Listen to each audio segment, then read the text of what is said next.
2024 యాసంగికి వచ్చేసరికి అప్పుడు మెల్లిమెల్లిగా కేబినెట్ సబ్ కమిటీ సంబంధించిన నివేదిక అది ఇది అని చెప్పి మళ్ళీ బయటకు తీసి అప్పుడు ముఖ్యమంత్రి వచ్చి మెల్లగా చావు కబురు చల్లగా చెప్పిండు. 15,000 కాదు ఎకరానికి 12,000 ఇస్తామని చెప్పి చెప్పారు. మేనిఫెస్టోలోనేమో ఎకరానికి 15,000 ఏడాదికి. బట్ 2024 యాసంగికి వచ్చేసరికి ఎకరానికి 12,000 అని చెప్పి చెప్పిండు ముఖ్యమంత్రి. చెప్పి మెల్లిమెల్లిగా దాన్ని స్టార్ట్ చేసి ఏం చేసిర్రు, అది కూడా మెల్లిగా డిలే అవ్వకుండా వచ్చి దాన్ని ఎక్కడ ఆపేసిర్రు, కేవలం 3 నుంచి 3.5 ఎకరాలు ఉన్న వాళ్ళకి మాత్రమే యాసంగిలో రైతు బంధు డబ్బులు వేసి రైతు భరోసా పేరుతోటి డబ్బులు వేసారు. అంటే 4 ఎకరాల పైన ఉన్న ఎవరికి కూడా డబ్బులు వేయలేదు. అప్పుడు అక్కడ వరకే క్లోజ్ చేసేసిర్రు.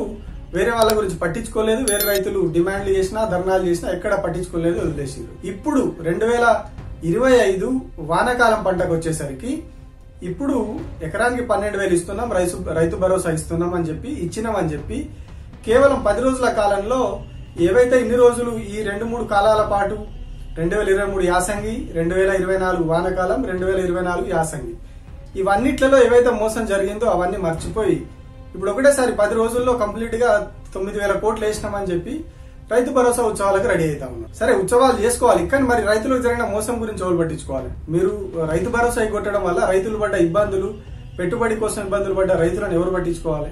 రైతు భరోసాకు డబ్బులు లేవు, దీనికి డబ్బులు లేవు, ఉద్యోగులకు డిఏలు ఇచ్చడానికి డబ్బులు లేవు, నన్ను కోసిన రూపాయలు లేదని ముఖ్యమంత్రి రేవంత్ రెడ్డి చెప్పుకుంటూ, ఇంకో వైపేమో అందాల పోటీలకు కోట్ల రూపాయల ఖర్చు, ఇప్పుడు ఇట్లా ఉత్సవాల పేరుతోటి మళ్ళా కోట్ల రూపాయల ఖర్చు పెడతా ఉన్నారు.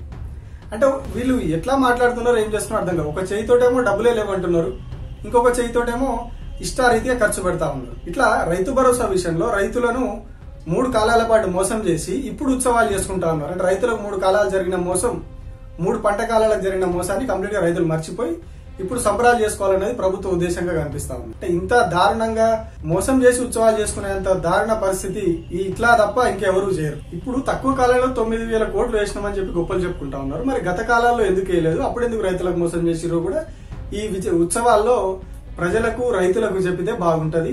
అట్లాగే రైతులకు పేదలకు ఇవ్వాల్సిన పేదలకు ఇచ్చేందుకు, ఉద్యోగులకు ఇచ్చేందుకు లేని డబ్బులు ఇట్లా సభలు పెట్టడానికి, అందాల పోటీలు నిర్వహించడానికి, ఇట్లాంటి వాటికి ఎట్లా వస్తున్నాయి అనేది కూడా ప్రభుత్వం ఈ వేదికగా ప్రజలకు చెప్తే బాగుంటది.